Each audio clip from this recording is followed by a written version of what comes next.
I had been in orbit for 72 hours when the first signal came through. It wasn't the static-laden chatter of solar interference or the routine pings of the station's telemetry.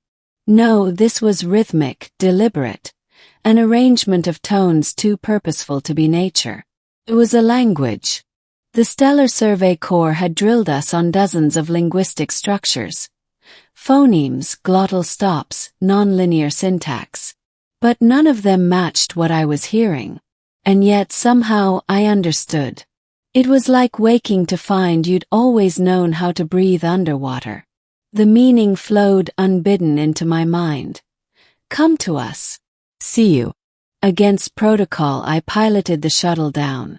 The gas giant loomed below, its ochre storms curling like brush strokes on a vast canvas. But I wasn't headed for the planet itself. My navigation locked on a moon half-shadowed, its ice crust fractured into glowing seams. That was where the signal pulsed from. The landing was rougher than I'd expected. Ice shards sprayed against the shuttle's hull as I set down in a cavernous valley. The ground was alive with veins of phosphorescence, like the frozen moon had fireflies trapped within. I stepped out in my pressure suit, boots crunching on frost. The signal grew louder inside my helmet, guiding me deeper into a cavern at the valley's edge. The cavern opened into something impossible, a chamber carved with symmetry, spirals etched into the walls, crystals pulsing in synchrony with the signal. And standing there, framed by the glow, was a figure. She was tall, her silhouette humanoid but elongated. Her skin shimmered faintly like translucent pearl. Her eyes, vast, silver and unblinking, fixed on me as though she had been waiting for centuries. She spoke, and the air vibrated with the same tones I'd heard from orbit. I replied instinctively before my brain had time to question. I can understand you. That was when she trembled. Her whole frame shivered as though she'd heard something that shouldn't be possible. Her voice wavered. How do you know our tongue? I didn't know how to answer. I didn't know why I understood her. The Corps had trained me to rely on reason, on analysis, but here my rational mind failed. The words weren't learned, they were remembered. Like some buried part of me was simply resurfacing. I don't know, I admitted. I just do. She studied me with those liquid metal eyes, her expression unreadable. Then slowly she stepped closer. Her presence was overwhelming, not hostile but immense, like standing at the base of a mountain. She reached out a hand, long-fingered and delicate, and touched the air between us, as if afraid I might vanish. You should not know, she whispered. Our tongue is older than your son's. It is spoken only by the remembered. The remembered. Yes. Her gaze flickered to the crystalline walls around us. The ones who carry echoes of what came before. You are impossible. The word hung heavy in the chamber. My heart thudded against my ribs. I wanted to back away, but something in her voice rooted me there. I thought of the strange dreams I'd had as a child. Visions of vast cities not built by human hands, voices speaking in harmony, stars burning in constellations I'd never seen. Dreams I'd long since dismissed as imagination. But now they returned in a rush, terrifying in their familiarity. Maybe I've heard your voice before, I said. Long ago. Her trembling stilled.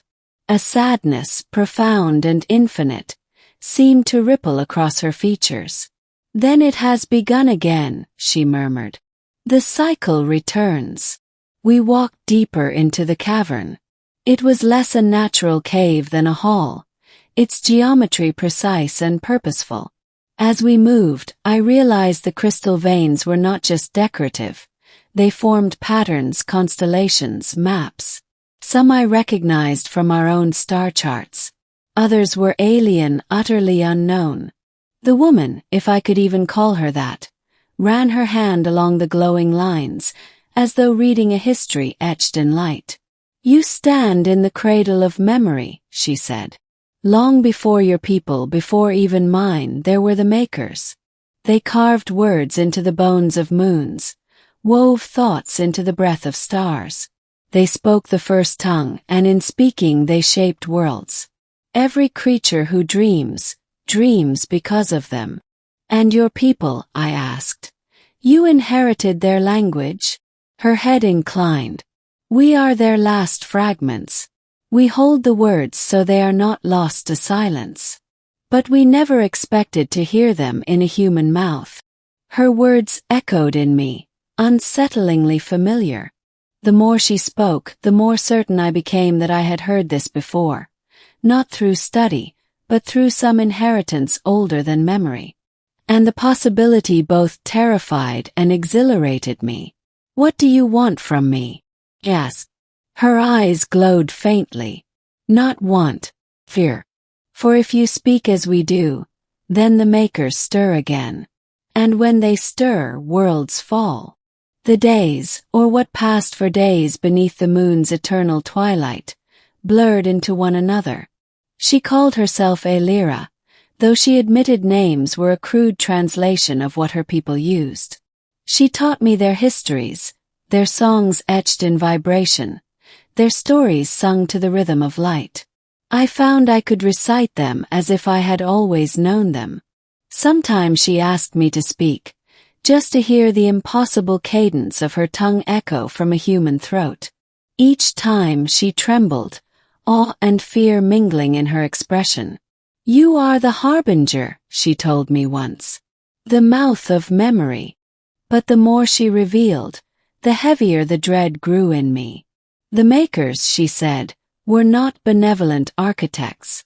They were titans of thought, shaping reality to suit their whims. They spoke galaxies into form, and when their creations no longer pleased them, they unmade them with equal ease. The first tongue was not just a language. It was command, creation, destruction. To speak it was to wield the code of existence itself. And somehow, impossibly, I could.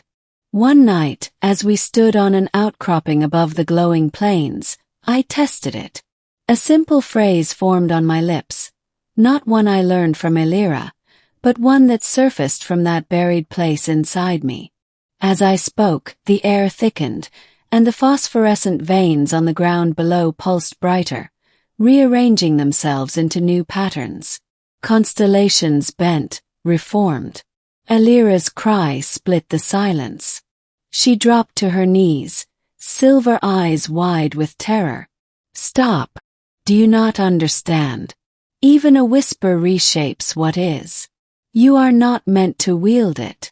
"I didn't mean to," I said, shaking. "It just came out." She looked at me as though I were a loaded weapon she couldn't put down. "Then it is worse than I feared.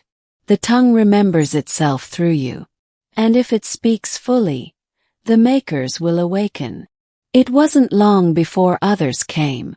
Not humans, though I dreaded what would happen if the core found out, but Elira's kin. They arrived from the far reaches of the system, drawn by the rumor of a human who spoke the forbidden tongue. They were taller than her, stranger, their forms bending light in ways that hurt my eyes. They circled me like priests before an altar, their voices weaving together in tones that reverberated through my bones. One of them hissed, "He should be unmade before the cycle completes." Elira stood between us, trembling but resolute. "No. If the tongue has chosen him, destruction will only hasten it. We must guide him." Their silver eyes burned with conflict. I felt like a child caught between gods debating my fate. But the more they argued, the clearer one truth.